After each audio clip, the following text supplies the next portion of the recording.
Welcome, everybody. We are here for part two of our series with Tom. This is the fun one. This is opening stuff up. We're going to do half of this today. We're going to do half of this next time. So tune in for part three to see the other half open. But Tom, we have a really cool smattering of stuff here. So we have a first anthology. We have the 2 starter decks or starter games, and then 6 enhanced premiere, and then a bunch of packs as well as starter decks. So this is fun. I'm just I feel like I'm in the captain's chair here. Thanks again for doing this, man. I'm hoping you get your minty fresh white border premiere set. I'm really looking forward to it. This is beautiful stuff. I am your Padawan. Teach me, master. How should I begin this process? Well, let's start with the first anthology box. I think it's probably the coolest product there, but it's also, frankly, you have a box to put your cards in, all your extra stuff.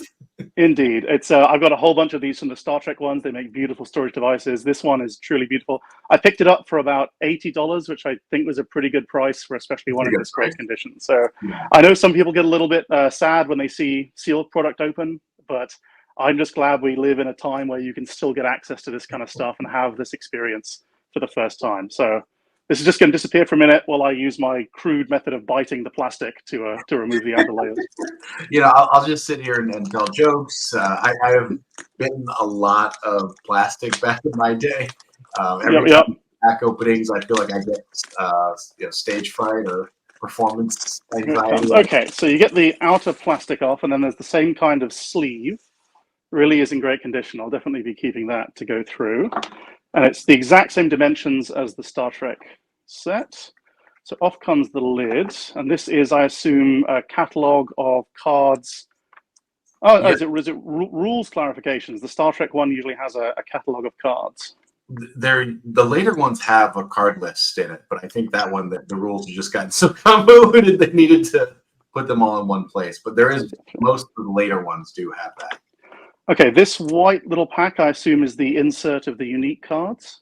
Yep, so 6 premier cards, only in white border. Not super valuable, but, Okay. So. And then the Jedi pack, I think these are about $7 to $10, effectively. It says 1 per customer, please, and it was free, just like the free warp pack. But was it true that with Star Trek, they printed so many that people were just handing out stacks of them? I have like 3 or 4 of those myself. I don't know how they're just around. And the cards inside are not great, so I think a lot of people kept them sealed. Now we have 2 of the unlimited edition starter decks. They go with the other 2 unlimited edition starter decks. I think the starter decks and the packs I have came from Category 1 games and store credit that I built up there. So soon we'll have a look at these. I think the starter decks are a great place to begin. But on the more interesting side, here's the 2 packs of Hoth. So again, still 15 cards, just like the Premiere set. And then 2 packs of A New Hope. A little bit sticky, but yeah, 15 packs as well. So definitely nicer art than the early Star Trek sets, which are all blue until First Contact. Nice thematic coloring to go with that. This also seems to have held up well. Sometimes in Star Trek ones, this tends to disintegrate. I end up with one where it's just shattered, so it looks great. Okay, so these, as I said, I'll probably end up selling those because I'm not going to try and get these sets from pack openings. So I'll probably sell those and put the money towards actually buying complete sets. These will definitely be opened and placed in sleeves. I'm ready with a whole stack. I tend to just do penny sleeves when I first open. And then, so my go-to is like the Ultra Pro penny sleeves. And then for the actual storage, I transition over to Perfect Fit Dragon Shield for going into binders. And I have large collection of Voltex ready to go. I swear, Tom, you're a man after my own heart, right? Like all the same products, like all the same stuff, right? Same system here. Do you double sleeve? Do you perfect fit and sleeve and folder? I do that on like cards over $100, right? Okay. What do you use for the? Do you just use a penny sleeve for the outer for that one, or do you use something else? I usually have I have a nice set of like dragon sleeves in a color I really like. There's like an orange, which is my favorite. Okay. I use that as the outer. But that's just my own personal preference. I'll also just say for $80, you almost have like the loose packs are $60, $70 there alone. So Not a bad value. Good pickup for $80, to be honest. Yeah, I was glad with that one. It was a good one, and it's just a beautiful. It's lovely to see those sets. So next, I'm thinking we start on some of the 60 card starter decks. Yeah, so I believe each of these has 2 rares in it. I think they're in the middle. It's been a minute. A friend of mine usually opens Japanese ones of these, so I haven't opened Gotcha. an English. So with one. Star Trek, it's uncommons on top, then the rares either side of, well, either on top or below the rule book, and then the commons underneath that. Is it the same distribution here? Yeah, I think it's the same distribution here. Okay. So this. So there should be a little tag on this. There we go. No need for teeth on this one. Okay. I do have to warn you, in all of my pack openings, with the Star Trek cards, I do love the smell of pack fresh cards. Do these have the same beautiful aroma? Or they do. You're in for a treat. All right. I can't actually speak to the starter decks, but I'm pretty sure you're about to get hit with some 1995 nostalgia. Decipher era cardboard air. Okay. Okay, so just like Star Trek, there's an inner seal on as well as the outer seal. So looking at that, we're saying that these ones on the top is probably the uncommons.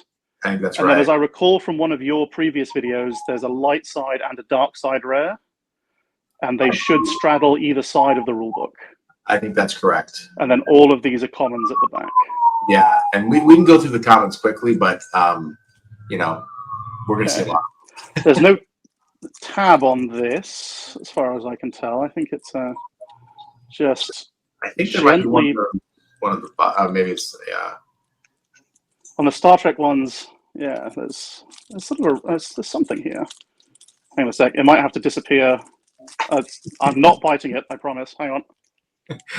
It's a necessary sharp teeth are sometimes part of the. There we go.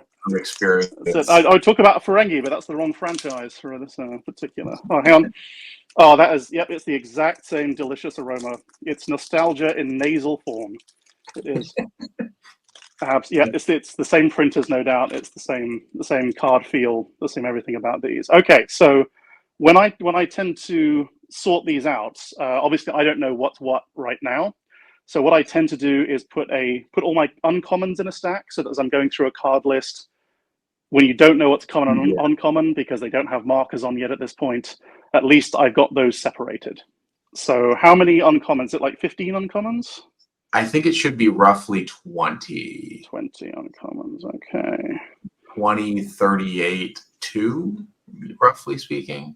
So we don't have to go through all of these. I'm just getting all uncommons there. Just getting a sense of what's in here. Obviously recognizing a lot of the images and the artwork, getting a sense of the character cards, getting a sense of that. So this should be underneath this. We should have our first rare. Yeah. On top of that. Okay. And it's the classic red that no one wants to see. What is that? That's the chute. Into the garbage chute, Flyboy. Is that a rare? I'm just double checking here on my list. That is an R2, so it's a rare 2, yeah. So that is the light side at the top. Okay, so my uncommons are going over here. My light side rares are going there, and then I have the rule book, and I got a second red for my droid rare. So it looks droids. Yeah, that's an R1 though. That's an okay. Not a good card. Good in terms of collection, not good in terms of spectacular reveal for our first deck. Yeah. Okay, so getting a sense. Okay, so I'm seeing red cards, blue cards, green cards, and character cards. So what comes first? If I was going to be stacking these up, what comes first in the list? Is it characters first? I would put characters first. I would honestly put red cards at the back. I would do characters and vehicles. This is my own organizational system, right? But I would do characters and vehicles because of the most interesting stuff. Like, I don't really see interrupts when I first open my binder. It's not super fun. Yeah, you want to see characters straight off the top. Okay. Yeah. But you got good stacks going there. Yep. So this makes a huge difference for those of you who are starting this process. Separating your uncommons and commons is a massive advantage in terms of building those sets to then put in order in a binder. Like that. Okay, so this one is definitely going to be a Luke and a Darth Vader, right? That's how it works. I saw a guy pull a Vader from a Japanese one, so it can happen to you too. I feel like your whole, hobby room here is just going to smell quite delicious. It is delightful. I have to admit, there's one of those things that can take you right back to being a kid. Is the sensory stimulation of these? Yeah, olfactory is such a powerful thing. You catch the whiff from a cologne that you used to wear 10 years ago, and you're like, "Wow, what I was doing." So are the reds kind of like interrupts in the Star Trek? Yeah, there's three types here. So there's use interrupts. It basically you can play at any time. There's effects which give you kind of passive abilities. Okay. So those are all going to be so interrupt, character, interrupt, ship. Yep. Equipment. Worthless, but yeah, device. I think it's called. Yeah, device. There we go. This is a location. Yep, you need those. That's where characters live, if you will. Okay, dark side character, different location. That was the problem with these decks. They weren't actually like you need, 5, 6 locations to make this work, and these decks weren't like prepared with the right number of locations, and that's actually very good on common reactors and all. Okay, we have another red. We're going to have a whole bunch of reds, I can tell. Our light side, which is over here, is Warrior's Courage. Yeah, it's actually an okay card. From like I think it adds 2 Battle Destiny or something to a warrior. Ooh, and side is General Taj. This one I recognize. Yeah, I think he's one. He got choked by Vader. He's an R2 as well. Yeah, that's just such a great character to introduce Vader with. He's sort of talking like someone who's in an age post the Force, and really sets up Vader well in that. So these should all be no new types in here. More locations, more characters, more ships, more equipment. Okay, so I'm getting a sense of the different colors of the cards now as I go through. Tusken Raider. Yeah, so all the dark side are going to have to be like the same color, but a darker template, if that makes sense. Yep, a dark gray instead of a light. The ships seem to be the same blue. Is that right? There's a slight difference there. It's a bit darker for blue, but is it the same with the green? So dark side green is different than light. Okay, so it's just it literally is just a light and dark of the same color scheme. It's like someone went to the color template and went like light and then dark. It's just like, gotcha. So we're on to our third box. Yeah. Okay, so I think our goal today, we're getting through all 4 of those, and we're going to let's open these 6 enhanced. Yeah, because with the enhanced ones, it's mostly I want to look at the cards. Because you say they're still pretty good in terms of gameplay, and also extract those packs for when we do the booster pack opening video. Yeah, all 6 of those are excellent cards, better than the later ones, I think. I am having a slight weapons malfunction with this pack. Here we go. It's yielding, but unwillingly so. This is just a good reminder that Premier, card design in 1999 was not the peak. I've been defeated by the actual tab designed to open the pack. Like, that's the one thing that's not actually coming off. There we go. Okay, I do have to give it a sniff, and it is still excellent. Okay, so reds. Yeah, so there's the lighter gray. Yeah, that's the character Boshak. Oh, Porkins! It's great to see a character that represents my physique in Star Wars. So, there we go. Okay, so this is going to be a light side blue because it's a slightly lighter color. No, that's a dark side blue. Oh, sorry. I noticed there's a same offset issues that play. So not a miscut, but it's very close to. It was especially crappy in light side Premiere because I think they're just like, let's do this as cheaply as possible. Or I'm sorry, unlimited or white border. And our rare is Biggs. That's pretty good. Another recognizable. He's an R2. So just for your R2 pile there. Okay. Well, my 1s and 2s are getting mixed in. I think I'm going with light and dark. Yeah, I would do it. Another red. Moment of Triumph for the dark side. R2 as well there. Yeah. So. Yeah. Okay, a lighter color. There's the lighter grays. Yeah. And I'm just see if I see a ship here for the lighter blue. That's basically the color, yeah. Okay, good. Oh yeah, I see. Yeah, there's There's just some crappy cards. I'm looking, I'm like those binoculars, and it's just like these are just not not exciting cards. Not you. There's the darker gray. This is the darker red, darker green.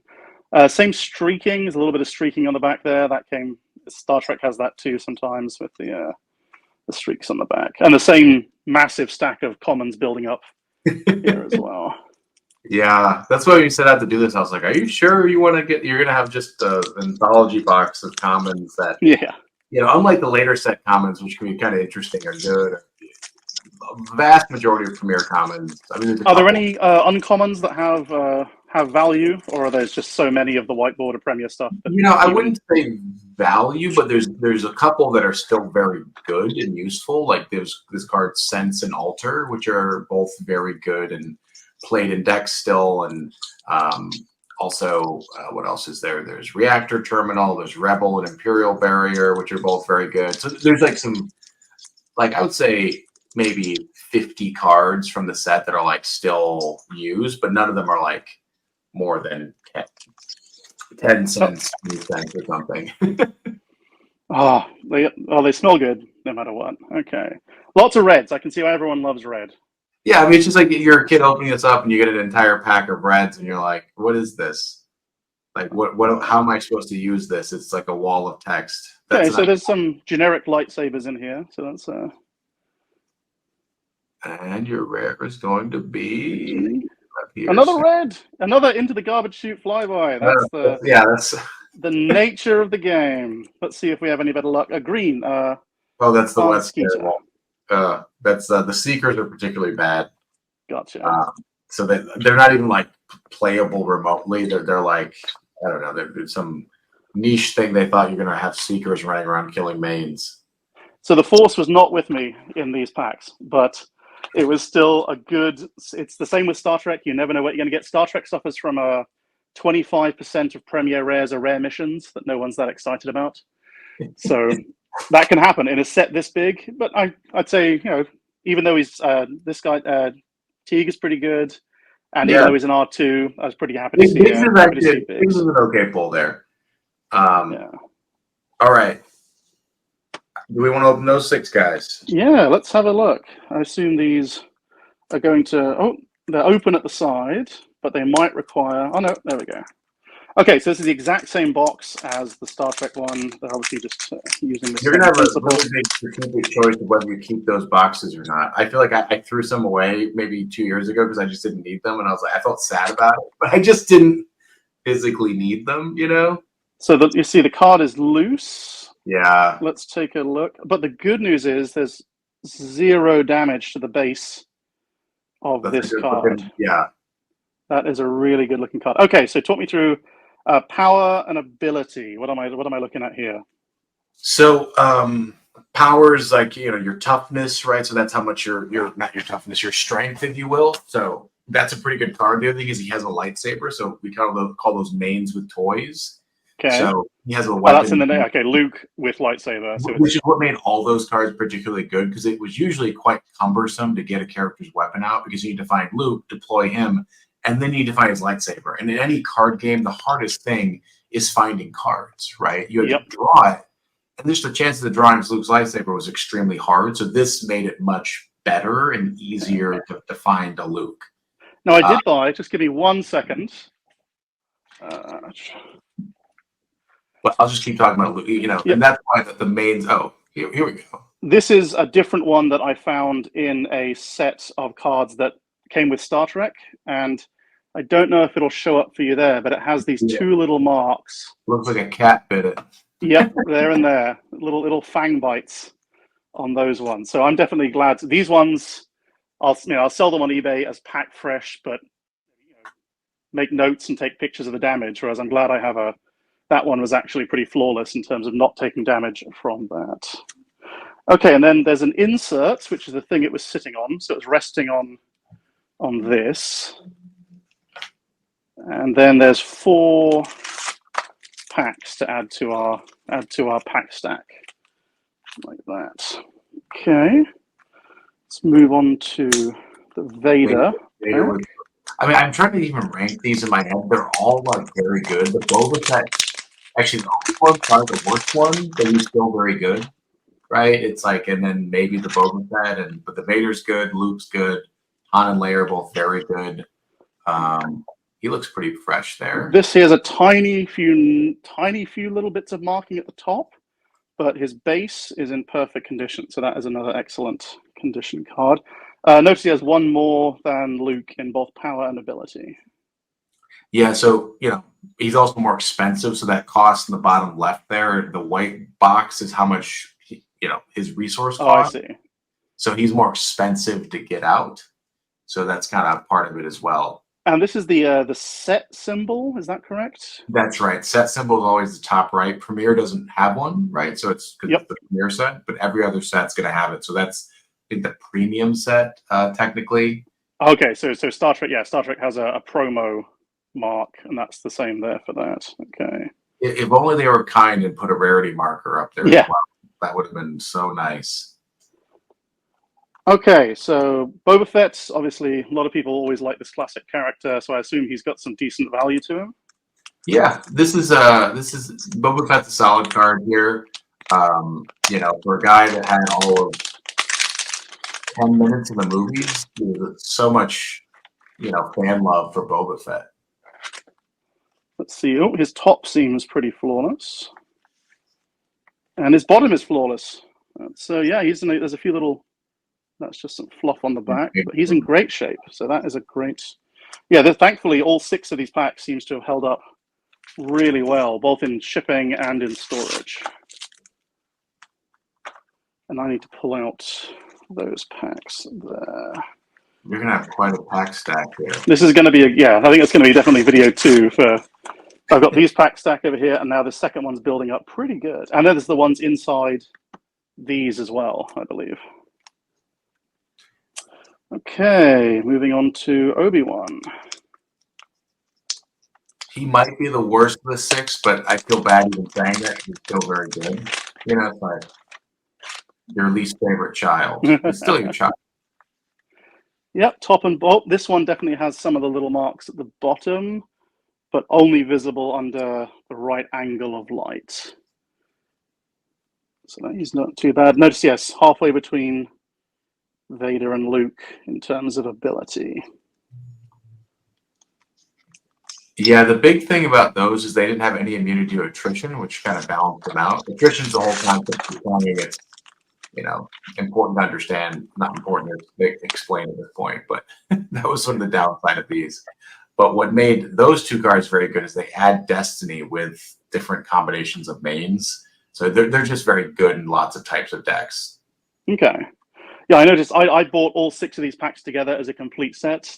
It was cheaper than buying the 6 packs separately, even though there was obviously a bigger price spread.